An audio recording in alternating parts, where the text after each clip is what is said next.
Here we go. It is that time of the week for the Global Bob Show. The Global Bob Show, we are the crossroad of technology and politics. We're back again this week and broadcasting from the Richard Lowell Cook Broadcast Facility. Now, in case some of y'all don't know or don't remember, Richard Cook was my grandfather, and he was a pioneer in radio, so I think that's where I got the gene from.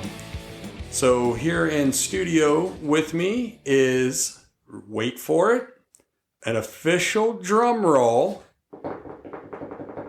Okay, she did her own drum roll. Hello, Shelly.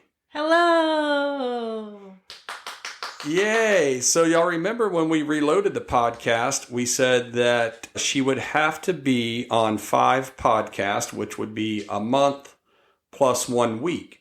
And this is episode number 30, so she has made it 5 consecutive shows, and so she is an official co-host. Yay! Remember, it's still my show, and you're not going to take it over. But we kind of. I'm still planning it. It's kind of like military rank, right? I mean, it's kind of it's just a natural progression, right? You come in, and then now you're up to.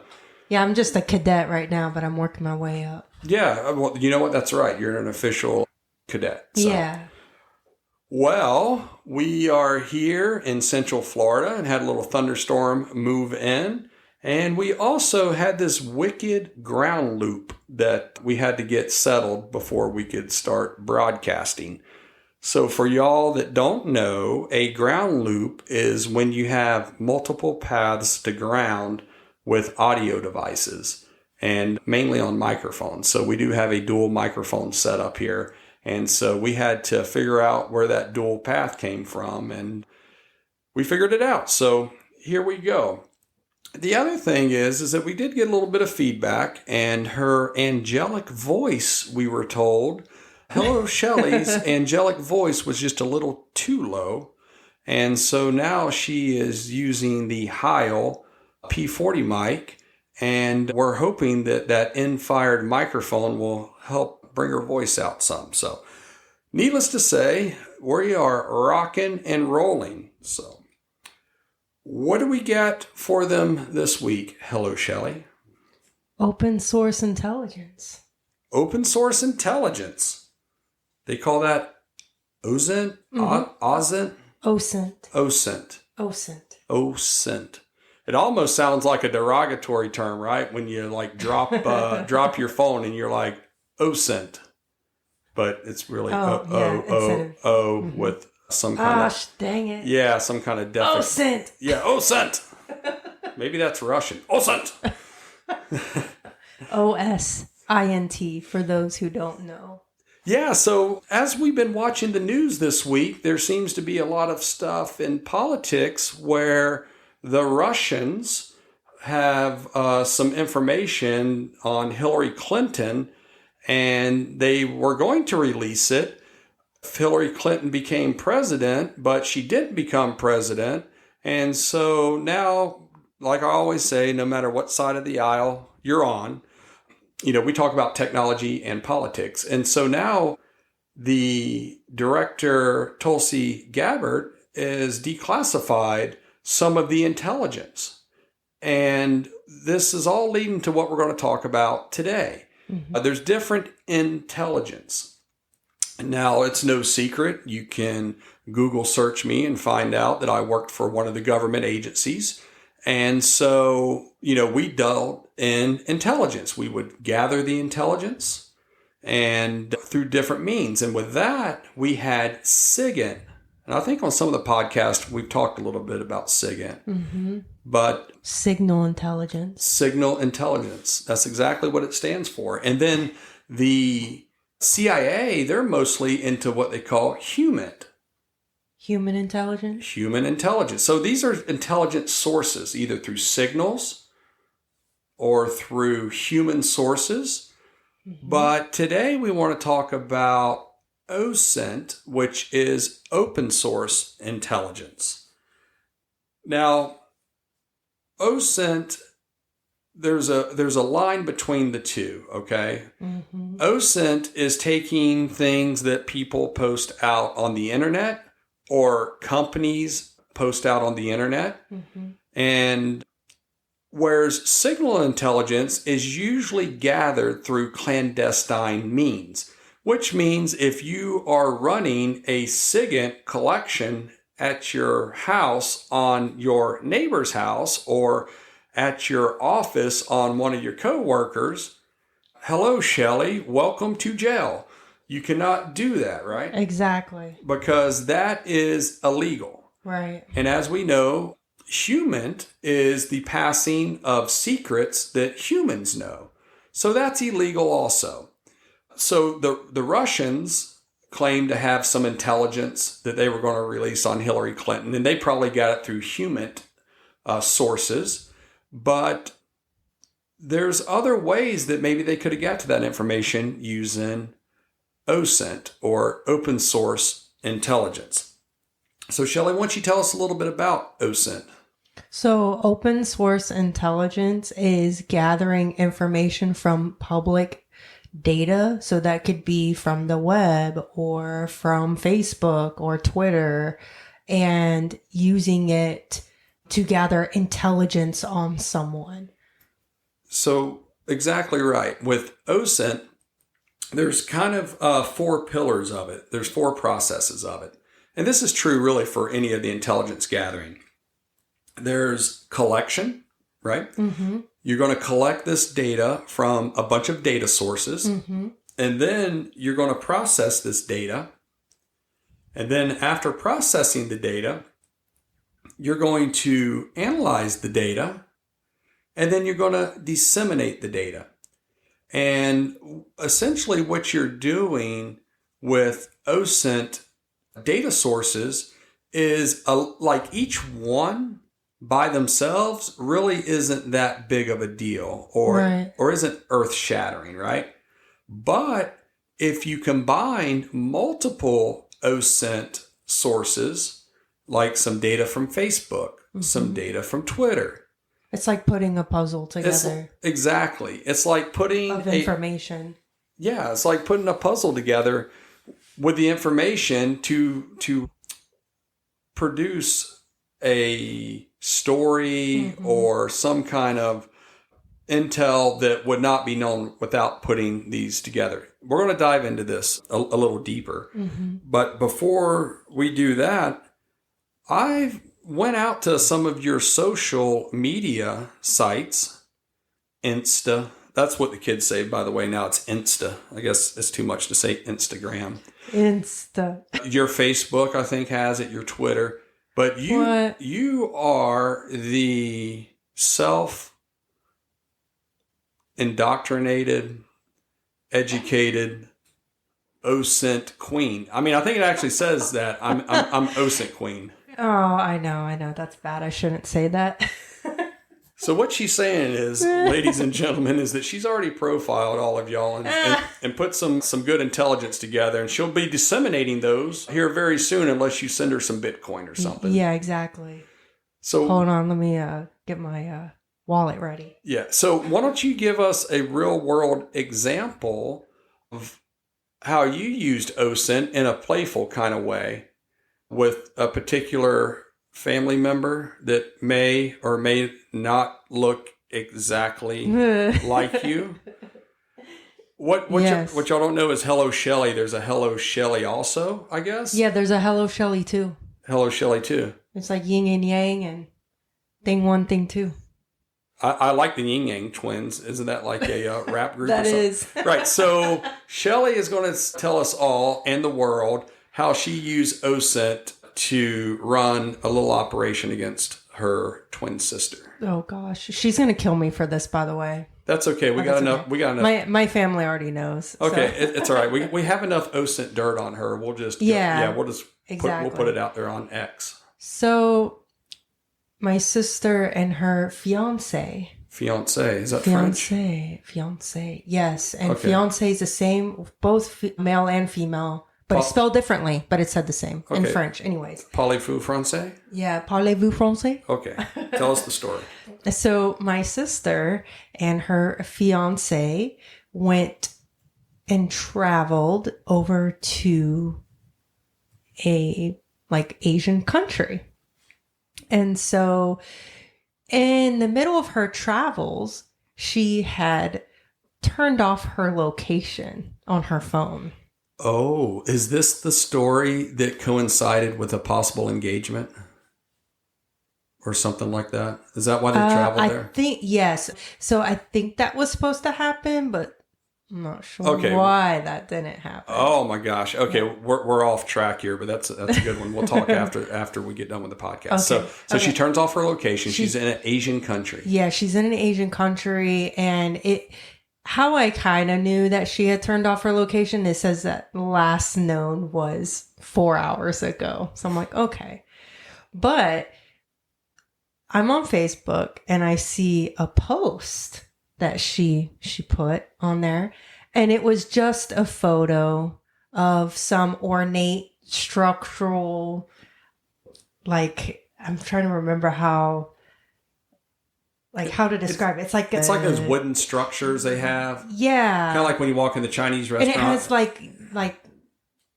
like statues on it and vases and stuff. So anyway, I'm like, okay, so her location hasn't updated and she is posting on Facebook. I'm like, okay, so I know exactly what's going on here. She turned her location off, and yeah, so she's, she is connected to the web. Anyways, so I'm like, okay, so I tried texting and calling her, and she wasn't texting me back and wasn't calling me back. So I thought, okay, well, I'm going to figure out where she's at. So remember, where in the world is Carmen Sandiego? Oh yeah, I used to watch that all the time. But okay, so this is where in the world is Shelly's twin. Yep. So I'm like, okay, so I'm gonna figure out where she's at. I know she's in an Asian country. So I took her photo and I decided to put it into an EXIF tool, data tool. What is EXIF data tool? Because that's an OSINT tool, right? Yes. So her location's off. She posts something on Facebook. Right. And you're like, hey, let me see what all I can figure out from this tool. Right. Okay. So this tool gives you date and time, the device the photo was taken on, the location. All of this from a photo, right? So my mom loves taking photos. Mm-hmm. And so she does all this. So you can basically process those photos and find things? Yes. Okay. So, fun fact, I learned how to do this when I took photography class. We use EXIF tools. Anyway, so I'm like, okay, so I'm not getting any information. It's showing the date of the photo when it was posted on Facebook. So apparently, come to find out, Facebook strips all the data off the photo. Oh, to help with the privacy part. Yes. So I thought, okay, so this is, I need to dig further. So I used one wonderful tool that a lot of people know about. It is actually ChatGPT. Oh, wow. Yeah. I mean, we've been teaching a couple classes on ChatGPT, and yeah. Mm-hmm. So tell us what you did. So I put the photo into ChatGPT and I kind of gave it a story, right? So I set up my prompt saying, I took this photo overseas. Can you give me a list of hotels in Asian country that has this identical or same ornate structure?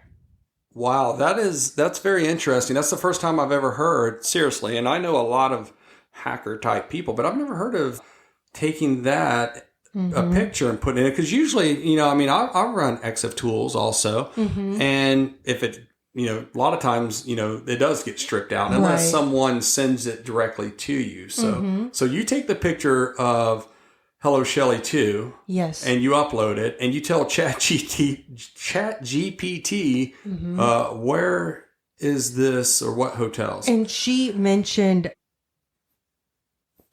not Malaysia, but I don't remember the country at the top of my head. But I did put in a specific country in that vicinity to narrow down my search. And so it gave me top 10 list of hotels, because I did find out from her that they were staying at a hotel somewhere overseas. And so I kind of put the pieces together. Okay, she's over there. They're staying at a hotel. This photo to me looks like it's in a hotel, because you can just kind of tell. And maybe I could post the photo on my website just to give, an example. So anyways, I went through each list, or each item on that list of hotels. And I got to the first one, and this is funny. I'll explain two things I did. So with the first link, I went to their website. Some of the websites are duds, like they don't have photos or they don't show anything. So I went through the first one, not many photos. I'm looking at the ceiling, the wall, the windows. Anyways, so the first one was a dud. The second one was a dud. The third one looked very similar. I was like, I think I know where this is. So I went to YouTube. Here's another source for you guys. I went to YouTube and looked up a tour video of the lobby, and the guy like pans around and boom, there it is. There's the ornate structural stand thing in this photo. That is very scary to know that just off of a photo that was uploaded to Facebook, and knowing that Facebook has measures in place to keep that, to keep that EXIF data out of there, you were able to use AI, and you knew she was in an Asian country. I mean, just those two together. Yeah. And you were able to track her down. Yes. That's absolutely scary and amazing. Yeah, and I just used OpenAI, but ChatGPT and YouTube and the website to that hotel to put all the pieces together. Wow. I think that the wife of the CEO at the Coldplay concert, she didn't even have to use any OSINT, because that was just plastered right there. But yes. But the same thing, just a simple picture can do that. So the one thing that we want to tell everybody is that a lot of times folks think that, well, I don't give them my credit card number, I don't give them my social security number. But all of this information that we post out there can be used to create a dossier, right? Right. And speaking of that, while we were just here in the middle of this podcast, I popped up one of my favorite OSINT tools, and I'm going to leave this tool unnamed just because I don't want to enable people to use this, because a lot of times, there's a fine line between, and you can't cross, like if you're using it for fun, like as in like a family member or something, and they know who you are, right?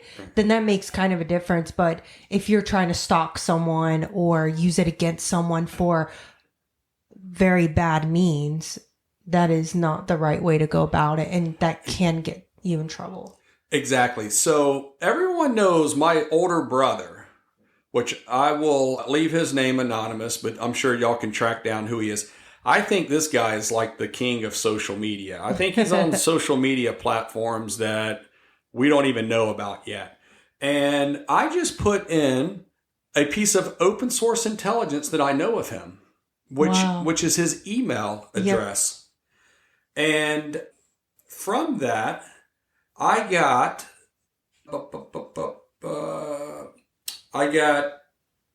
15 hits on him. Right now, I can tell you a lot of the platforms he's on, which is Microsoft. And the last time this tool got a hit on him was 7/23, which was yesterday. So I know he's using Microsoft. I can see that some of his credentials have been breached on some of these websites. And because of that, Now we know what other social media sites he's on. We also grab all of his screen names because some of them he uses. I don't want to give it out, but we know one of his favorite swimwears, and that's in his name. But yeah, what else do I get? Just a lot of information on here. LinkedIn. I'm just looking through all of this stuff. I guess at one time he had AT&T. Wow. Because there was a breach that happened, and his email address has popped up in there. Yep. Now, what we can do now is start putting this information together, and maybe we want to try to send him spear phishing emails, or maybe we want to try to get into those accounts. Let's say we want to get into his Facebook account. Well, from this OSINT tool that I'm using, I can see the username and some of the passwords that he's used in the past. And these usernames and passwords are on, I would say they're not tier 1 sites like Facebook and that. I mean, some of these ones I've never even heard of. But I guarantee you dollars to donuts, because we all do it, besides us in the security world. No, even us in the security world do this. Oh, yeah. We reuse usernames and passwords. Yep. And now you can see this is where you start crossing the line from OSINT into actually compromising an account. Right. And this is where you were talking about, there's a fine line, and there is a very fine line. And anybody that uses this actually they would be breaking the law. But what's even really interesting is that now from my open source intelligence, he has a Yelp account. Wow. And now I can look at his Yelp account and see what reviews and stuff. What restaurants, maybe he put, not even that part, but like restaurants and stuff, if you can get into this thing. And what's scary? You can learn someone's pattern of life that way as well, if they're using it like all the time. Yeah, definitely. And so what we're trying to explain to folks is, one is this whole thing with OSINT, right? Lots of data sources from all these different sources that get fused together to create something that he may not want the public to know. Right. Now, moving right along with this, when you see things that get leaked by journalists, because journalists use OSINT, your employer uses OSINT. Whenever I worked for another security company, they had a whole product that its only job was to scrape and search the internet for this. And so there's ramifications that you can have by putting your information out there. So journalist, your employer. Also, too, we've seen it on the news here lately. The guy that was throwing rocks, but he had his face covered at the ICE vehicles. They used a bunch of OSINT and different intelligence, but mainly, going out to his socials and stuff. And this person was hiding in Mexico, and they were able to track him down and go get him out of Mexico. Here locally, the Polk County Sheriff's Department, they had a person that was wanted for something. I don't know. Yeah. And they were actually taunting online the Polk Sheriff, posting stuff saying, hey, come find me and stuff. And these folks that are in this OSINT world, whether it's the HR person for a company you're applying for or law enforcement, they are very good. The tools that we've talked about and some of the examples that we've given here today, I mean, this is like just scraping the it's like the surface. Yeah, the surface. Right? Theirs is more into a deeper dive of specific things. Yeah, so one of those professional, I guess, I don't know if they call themselves professional because it's a bunch of citizens that do it, but it's a Bellingcat or? Bellingcat. Bellingcat. Okay, well, everyone knows that I'm a math guy, ones and zeros, and I would probably spell cat with a K. But can you tell our audience how to get to that website, like the spelling? Yes, it's Belling, cat, CAT, and that's all together. Bellingcat. Okay, so what they are is a collection of citizens and journalists, and they have on their site, bellingcat.com, some of the stuff that they have discovered through open source intelligence. And one of the ones is MH17. And for those that don't remember, MH17 was the flight that took off July the 17th, 2014. And it was shot down over Ukraine. And it killed 250, 300 people, something like that. And, there was a lot of misinformation that was out on the news. And most of it was like the intelligence agencies supposedly were struggling to piece together exactly what happened to the jet.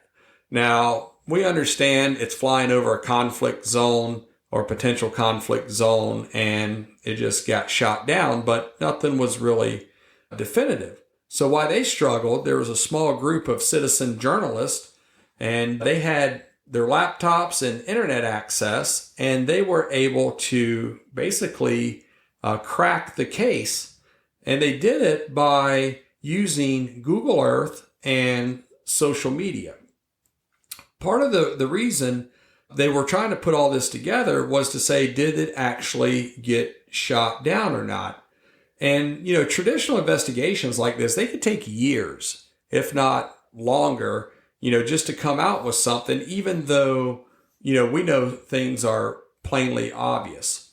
So there was a British blogger by the name of Elliot Higgins, and he started putting together some of the social media different things, and they were able to look at YouTube and Twitter at the time before Uncle Elon bought it, and various Russian social networks. They have their own flavors of things over in Russia.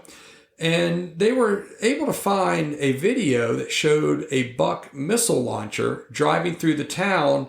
And I'm probably going to mess up this name, like Shezhin, something like that. But anyways, a town, but was it really there? So what they did is that they used just one photograph that one of the folks on the team found, and they were able to confirm the missile launcher did go through multiple towns, and I believe that one was one of them. So they took and knew, because everybody has these phones in your pocket, and anyone that's ever worked around military installations, that is like a no-no. Whether you got a clearance or not, they tell you do not take pictures of anything unless it's authorized and stuff. So, but some of these Russians got a little sloppy. They're taking pictures of this missile launcher that was rolling through town. And then they started looking at various timestamps and said that, hey, this missile launcher was in the right spot to do this. They also saw that this Buck, you said the Buck's a missile launcher, right? BUK missile. Right. That they had some really identified markings on there, and they were able to identify the truck that pulled the missile launcher. So that was pretty good. But the main breakthrough came when they found some satellite imagery showing fresh burn marks. And so it just so happens that the time the missile launched and it went and did its bit, well, maybe a day or so or hour, don't know. But a satellite came overhead, and there were some open source pictures that came of that, and they could zoom in because they knew about where the missile launcher could be. And they found, not to be cliche, but the smoking gun. They found these burn marks around that. And so they started chaining all this together. They had a Russian Buck launcher. It was in Ukrainian territory. There's a missing missile. So one had to be launched, and they put it all together.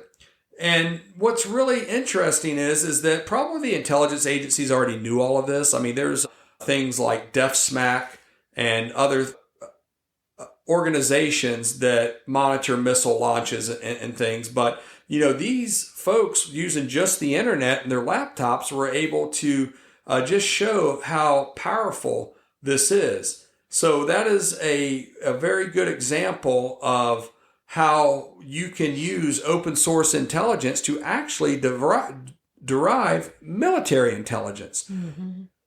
All right, we are at the bottom of the half hour, and we appreciate everybody riding along with us. And as always, if you have any comments or questions, please send them in either through the website.